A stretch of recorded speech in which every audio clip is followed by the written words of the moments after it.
2024, il y a eu un peu plus de 2500 agressions envers des élus. Entre 2021 et 2022, une hausse de 32% des atteintes verbales ou physiques à l'encontre d'élus locaux a été enregistrée. Mais d'où viennent ces violences et quels sont les moyens mis en œuvre pour y remédier?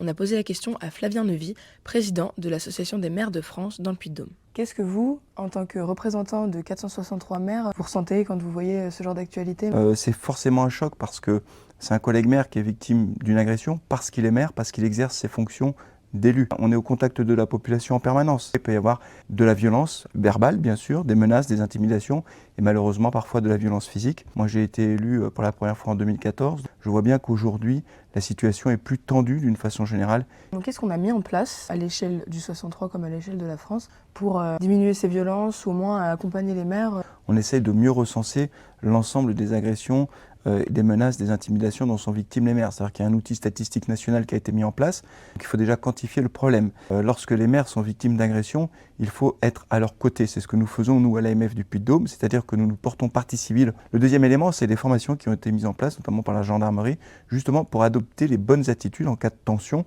pour justement essayer de faire redescendre les tensions. À l'échelle locale, près de 70% des maires rapportent avoir subi au moins des incivilités.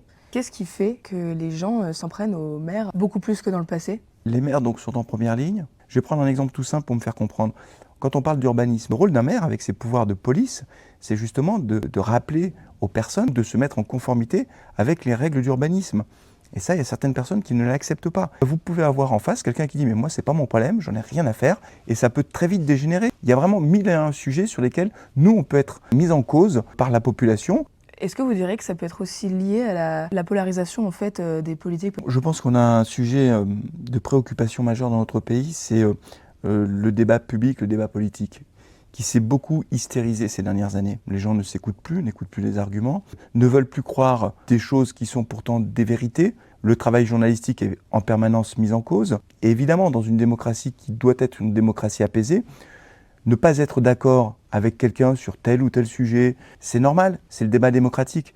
Mais normalement, on doit être capable de s'écouter et de poser des arguments. Et si à la fin, on n'est pas d'accord, on n'est pas d'accord, c'est pas grave. Mais on est de moins en moins capable de ça. Les gens s'invectivent, les gens s'insultent, les gens se menacent sur les réseaux sociaux. Les journalistes en sont victimes, les élus en sont victimes. Et donc, on n'est plus capable d'avoir un débat apaisé. C'est très grave dans une démocratie. Comment on peut sortir de tout ça ? La capacité des communes à organiser des événements municipaux, des fêtes patronales, des brocantes. Vraiment, je crois que ce qui est précieux, c'est ce qui nous rassemble. Pour ça, les communes sont, je pense, le maillon essentiel pour permettre de se retrouver et de se rassembler.